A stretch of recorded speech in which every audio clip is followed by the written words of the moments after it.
Bismillahirrahmanirrahim. Assalamualaikum warahmatullahi wabarakatuh. Alhamdulillah wassalatu wassalamu ala Rasulillah. Asyhadu an la ilaha illallah wahdahu la syarikalah wa asyhadu anna Muhammadan abduhu wa rasuluh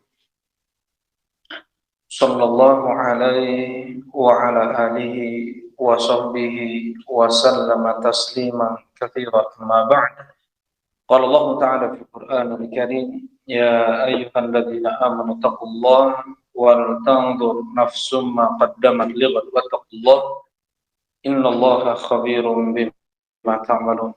Alhamdulillah. Nawasil insyaallah darasana min tafsir surat Al-Fatihah. Kita lanjutkan kajian tafsir surat Al-Fatihah memasuki ayat keempat. Ya, memasuki ayat keempat.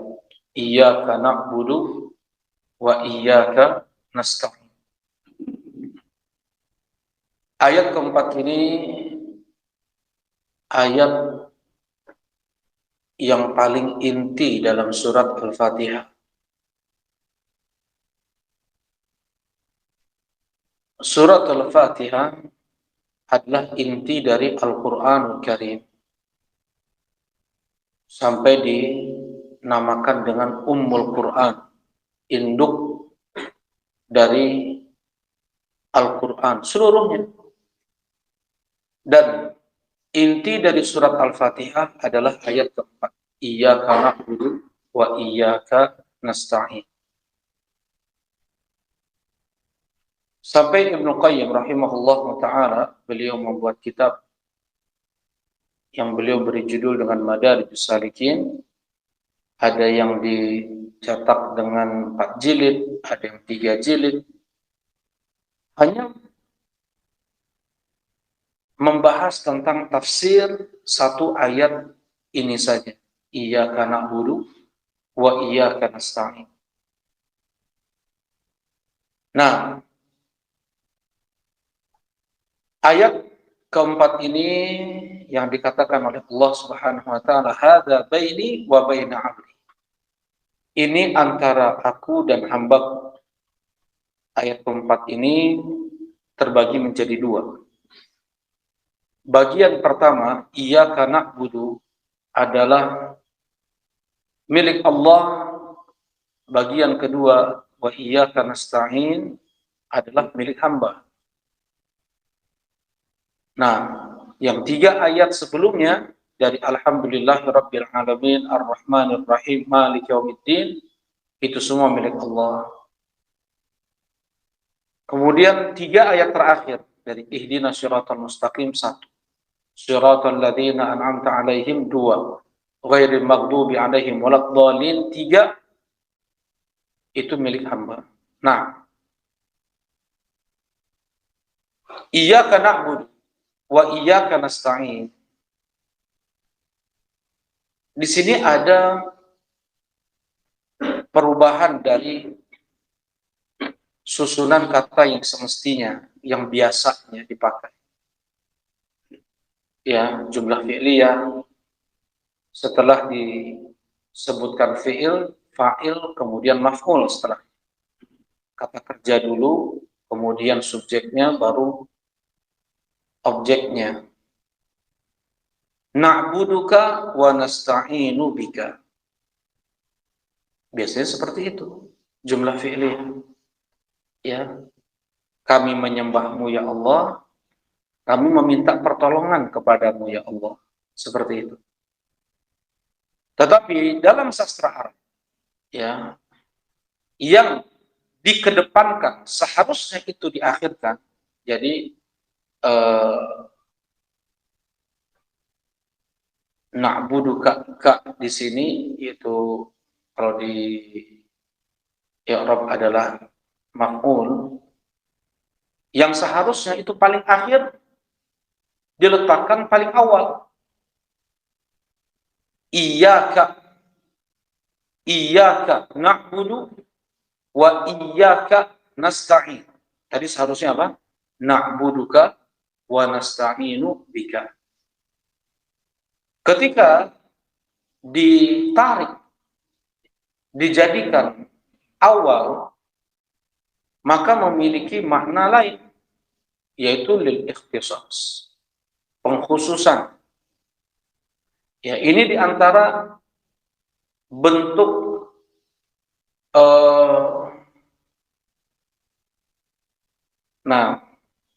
bentuk pengkhususan.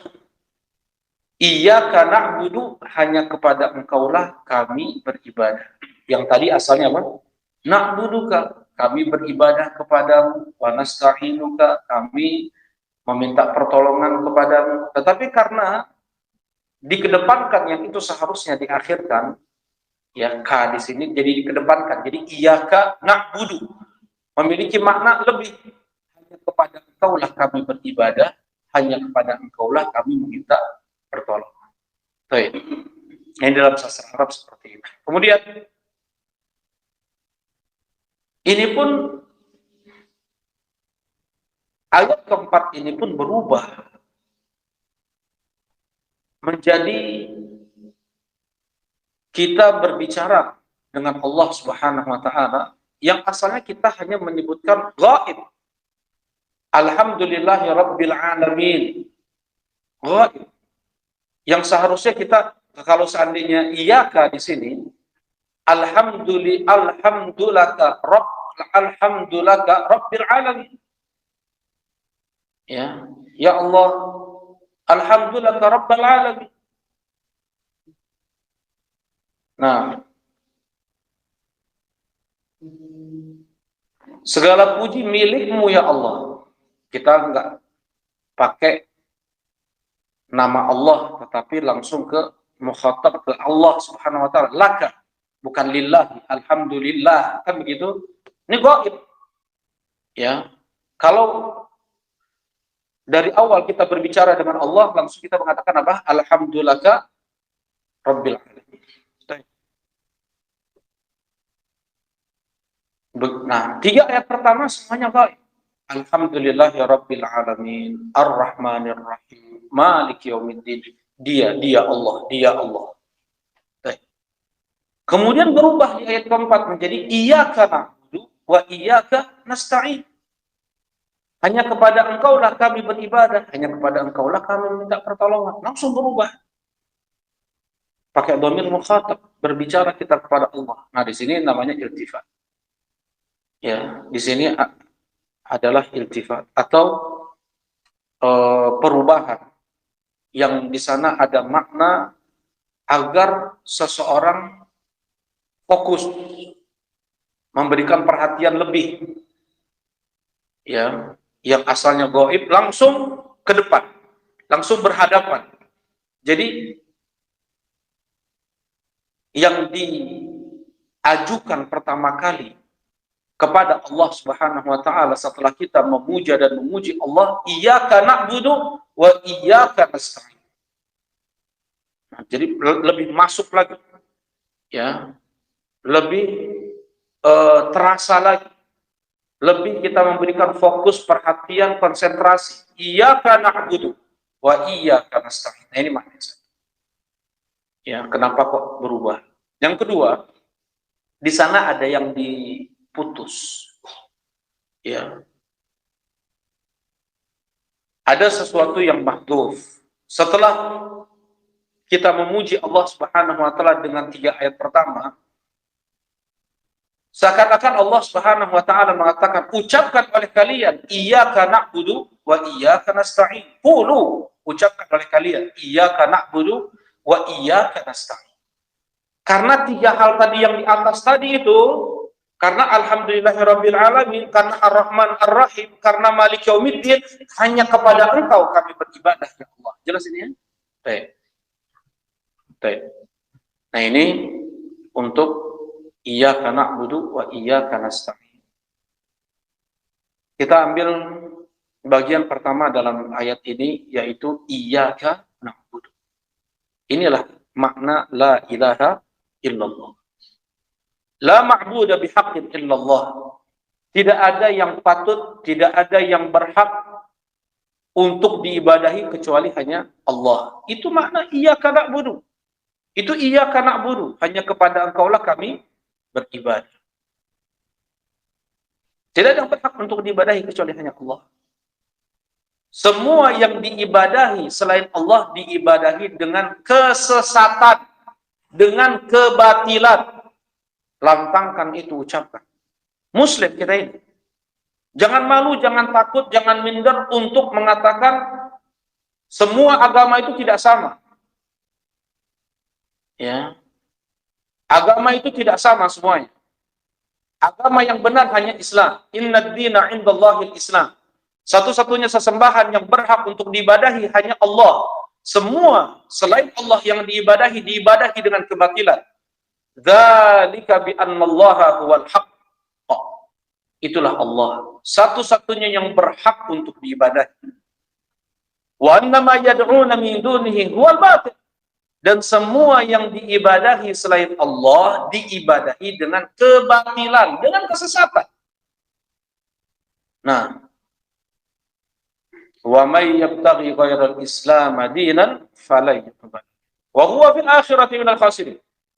Siapa yang menginginkan agama selain Islam, Allah tidak akan terima, dan dia di akhirat akan menjadi orang yang merugi. Neraka maksudnya. Khasir di sini adalah neraka. Ya.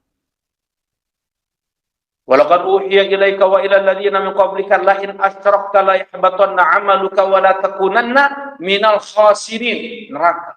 Rasulullah diancam oleh Allah masuk ke dalam neraka kalau seandainya Rasulullah syirik. Baik. Nah, la ma'budu bihaqqin illallah. Tidak ada yang berhak untuk diibadahi kecuali hanya Allah. Iyyaka na'budu hadhihi ghayah. Kalimat pertama ini, hanya kepada Engkaulah kami beribadah, ini adalah tujuan. Ghayah, tujuan hidup kita. Wa ma khalaqtul jinna wal insa illa liya'budun. Tidaklah aku menciptakan jin dan manusia kecuali untuk beribadah kepadaku. Nah, karena itu tauhid ini dikatakan tauhidul uluhiyah atau tauhidul ibadah. Tauhidul uluhiyah dilihat dari sisi Allah. Bagaimana itu Abdullah? Tauhidul uluhiyah dilihat dari sisi Allah. Wa tauhidul ibadah dilihat dari sisi makhluk. Bagaimana itu? Tauhidul uluhiyah dilihat dari sisi Allah, ketuhanan. Satu-satunya yang berhak untuk dipertuhankan. Itu tauhidul uluhiyah. Jelas ini insyaallah. Kalau dilihat dari sisi makhluknya, tauhidul ibadah. Satu-satunya yang berhak untuk makhluk ibadahi adalah Allah. Jelas ini insyaallah. Ini perbedaan tauhidul uluhiyah dan tauhidul al-ibadah. Nah, satu. Tauhidul uluhiyah, diulangi lagi Ibrahim. Dilihat dari sisi Allah, satu-satunya menjadikan Allah satu-satunya yang berhak untuk dipertuhankan. Yang dijadikan Tuhan. Jelas ini ya, al-uluhiyah. Dan tauhid tersebut pun nama lainnya adalah tauhidul ibadah. Dilihat dari sisi makhluk. Ulama-ulama dulu mereka pun mengistilahkan dengan tauhidul talab wal qasd. Pun dilihat dari sisi makhluk. Tauhidul talab wal qasd. Ya, yang dia harap, yang dia maksud, ya, yang dia tuju, yang dia persembahkan. Nah ini dilihat dari sisi makhluk. Baik. Iyyaka na'budu tadi adalah ghayah, tujuan kita diciptakan oleh Allah untuk kita beribadah. Karena itu semua hal-hal yang merintangi atau yang menghalangi kita untuk mencapai tujuan tersebut itu adalah musuh. Itu adalah musuh. Mau keluarga, mau pekerjaan, apapun, teman, siapapun yang menghalangi seseorang dari ibadah, musuh. Fitnah, godaan dunia. Nah, gimana ya? Kalau nggak kerja di tempat riba, nanti saya nggak bisa nyekolahin anak, nggak bisa ya makan cuman nasi putih pakai garam doang. Ini itulah. Susah nanti hidup saya. Akan lebih susah lagi hidup antum kalau seandainya terus bergelimang dengan pekerjaan yang menghalangi seseorang dari ibadah. Sebagaimana Anda katakan kemarin, kapan seseorang itu meninggalkan riba beribadah? Kang Sandi, saat diuji bagaimana? Ketika datang ujian atau godaan untuk dia melakukan riba, dia tinggalkan riba tersebut, barulah dikatakan pada saat itu dia beribadah dalam meninggalkan riba. Ketika datang godaan zina, godaan khamar, godaan judi, godaan riba, godaan apapun yang itu maksiat, dia tinggalkan pada saat itu, pada saat itulah dia diperhitung melakukan ibadah dalam meninggalkan maksiat. Seseorang meninggalkannya karena itu dilarang oleh Allah Subhanahu wa taala, pada saat itulah dia berniat dalam meninggalkan ibadah. Dalam meninggalkan al-haram. Baik. Ya. Nah, kemudian akan lebih sulit lagi seseorang ketika dia bekerja di satu perusahaan yang dilarang sholat Jumat, yang kalau datang Christmas dia ini pakai baju orang kafir, baju syirik, baju musyrikin, topi-topi seperti itu. Dia nimbang dunianya, dia nggak sadar dia akan mati entah berapa puluh tahun atau ratus tahun atau ribu tahun nanti dia di alam barzakh. Dan bagaimana keadaan dia nanti di padang mahsyar? Akan lebih sulit lagi hidup dia. Ribuan tahun setelah dia mati,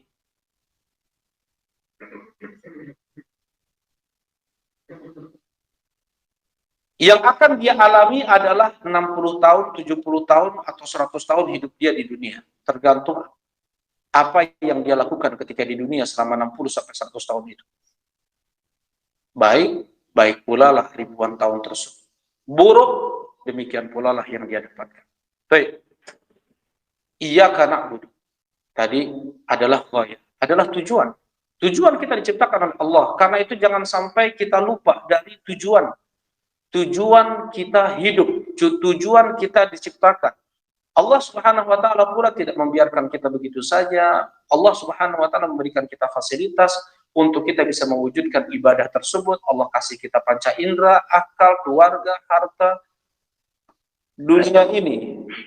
Wa annal arda yarithuha ibadiyas salihun. Dan sesungguhnya bumi ini Allah Subhanahu wa taala wariskan untuk hamba-hamba yang soleh. Fasilitas. Laisa 'alal ladzina amanu junah, laisa 'alal ladzina amanu wa 'amilus solihati junahun fima ta'imu. Tidak mengapa, tidak berdosa orang yang beriman dan beramal soleh apapun yang mereka makan, apapun yang mereka manfaatkan dari fasilitas dunia ini untuk mereka beribadah, menunjang untuk mereka menghambakan diri kepada Allah Subhanahu wa taala. Sampai kapan beribadah? Kapan pensiunnya? Kapan pensiun ibadah? Kapan pensiun ibadah? Kapan? Sampai kematian. Wa'bud rabbaka hatta ya'tiyakal yaqin. Beribadahlah engkau iyyaka na'budu. Hanya kepada engkau lah kami beribadah. Sampai kapan? Wa'bud rabbaka hatta ya'tiyakal yaqin. Beribadahlah engkau sampai datang yakin kepadamu. Yakin itu apa? Al-maut. Allah Subhanahu wa taala menggunakan kalimat al-yakin untuk al-maut. Karena siapa yang masih meragukan akan datangnya kepada dia al-maut? Siapa yang masih ragu? Mau dia raja, mau dia jenderal, tentara, penguasa, dokter, dia mau di profesor, dia jago teknologi, ya, dia soleh, dia nabi, dia alim, sekalipun malaikat. Siapa yang meragukan bahwasanya mereka tidak akan mati? Yang meragukan bahwa mereka akan mati. Nggak ada yang ragu. Semuanya yakin. Semua akan mati. Mau dia nabi. Wa ma ja'alna li basyarin min qablikal khuld afa in mitta fahumul khalidun. Kami tidak menjadikan manusia sebelummu itu kekal, ya Muhammad. Apakah mungkin andaikan engkau mati, mereka kekal? Mustahil. Andaikan ada manusia yang kekal, maka akan Allah berikan kepada siapa? Nabi Muhammad sallallahu alaihi wasallam. Wa ma ja'alnahum jasadan la ya'kuluna at-ta'ama wa kanu khalidin. Kami tidak jadikan manusia sebelummu sebagai manusia yang tidak makan atau mereka kekal. Enggak, semuanya mati. Semua manusia makan, kata Allah Subhanahu wa taala. Baik.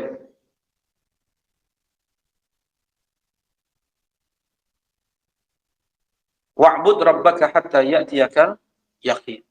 Bukan yakin, saya mah sudah yakin Allah itu ada, yakin Islam itu benar, yakin udah sampai tingkatan apa yang ma'rifat atau hakikat. Jadi nggak merasa lagi syariat Allah harus dijalankan oleh dia, nggak perlu sholat lagi, nggak perlu puasa Ramadan lagi. Ini ada ya kelompoknya, bahkan ini si ajengannya kayak gitu, kayak ustadznya kayak gitu. Kemudian yang ikut pengajian dia pun sudah ditanggung semua sama ustadznya. Jadi nggak perlu lagi mereka yang ikut ngaji ini apa? Untuk sholat, untuk puasa Ramadan. Ya, siapa yang lebih yakin? Anda atau Rasulullah? Rasulullah SAW sebagai panutan kita, orang yang paling yakin tentang ma'rifatullah. Ya, orang yang paling yakin tentang Allah Subhanahu wa taala pun sebelum beliau meninggal terpingsan-pingsan beliau untuk berwudu. Untuk berwudu. Apakah masih ada jamaah? Masih ya Rasulullah. Mereka menunggu mana datangkan air untuk wudu. Wudu lagi Rasulullah, pingsan lagi. Siuman lagi, masih ada jamaah, masih ya Rasulullah. Mereka menunggu. Ini Rasulullah, detik-detik sebelum Rasulullah meninggal. 2 hari sebelum Rasulullah wafat, beliau minta dipapah oleh Abbas bin Abdul Muttalib dan Ali bin Abi Thalib untuk sholat di masjid. Rasulullah diberi uzur oleh Allah untuk sholat di rumah. Rasulullah SAW bahkan beliau sampai memaksakan diri khutbah Jumat. Ya, ketika orang-orang Ansar menangis kenapa? Kata Abu Bakar menangis. Kata Abu Bakar bertanya kepada orang Abu Bakar bertanya kepada orang-orang Ansar, kenapa kalian menangis? Sudah lama kami tidak melihat Rasulullah SAW. Berapa hari? Rasulullah sakit sebelum wafat itu kurang lebih 2 pekan atau 3 pekan. Sudah lama kami tidak melihat Rasulullah SAW. Beberapa hari saja. Disampaikan itu kepada Rasulullah SAW. Rasulullah SAW memaksakan diri, ambilkan air panas. Beliau mandi, kemudian beliau ikat kepala beliau dengan kain yang sangat, dengan ikatan yang keras, saking sakit kepala Rasulullah SAW. Kemudian beliau memaksakan diri khutbah Jumat sambil duduk. Ya, itu Rasulullah sebelum beliau wafat. Wa'bud rabbaka hatta ya'tiyakal yaqin. Dan Abdullah bin Mas'ud beliau mengatakan, kami tahu benar orang munafik itu dia yang tidak melakukan sholat berjamaah, dia yang tidak mendatangi sholat berjamaah, ma'lumun nifaq.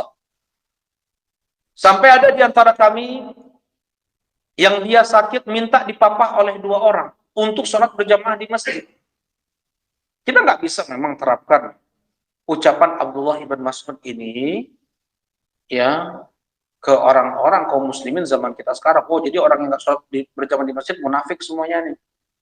Kan gitu. Enggak, karena memang di sana ada fatwa ulama bahwasanya sholat berjamaah di masjid itu hukumnya apa? Sunnah muakkadah, tidak hukumnya wajib. Tetapi itulah yang diucapkan oleh Abdullah bin Mas'ud, kami benar-benar tahu orang munafik itu di zaman Nabi, dia yang tidak sholat berjamaah. Gimana kira-kira kalau di zaman Nabi Sallallahu Alaihi Wasallam? Memang seperti itu. Nah, dan perlu kita untuk berlapang dada, untuk senang, untuk tidak marah, tersinggung kalau seandainya kita diingatkan untuk beribadah. Jaga ibadah, baca Quran, sholat tahajud, sholat 5 waktu di masjid. Ini Rasulullah Shallallahu Alaihi Wasallam, wa'bud rabbaka hatta ya'tiyakal yaqin. Rasulullah diingatkan oleh Allah, A'badun nas, orang yang paling banyak beribadah kepada Allah adalah Nabi Muhammad sallallahu alaihi wasallam. Pun beliau diingatkan oleh Allah, wa'bud rabbaka hatta ya'tiyakal yaqin. Jangan kita udah lama ngaji kemudian diingatkan untuk beribadah tersinggung. Udah tahu saya mah itu mah. Kan Rasulullah sallallahu alaihi wasallam pun sampai dikatakan oleh Allah, ya ayuhan nabi taqillah.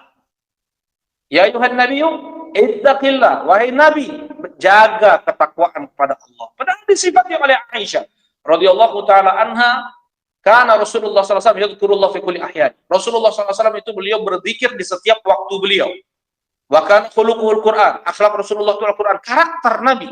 Jadi sehari-hari Muhammad, apa arti Muhammad? Yang selalu terpuji ucapan dan perbuatan beliau pun diingatkan oleh Allah, wa'bud rabbaka hatta ya'tiyakal yaqin. Setingkat ulama Mu'adz bin Jabal, ittaqillah haitsuma kunt. Jaga ketakwaan kepada Allah dimanapun dan kapanpun.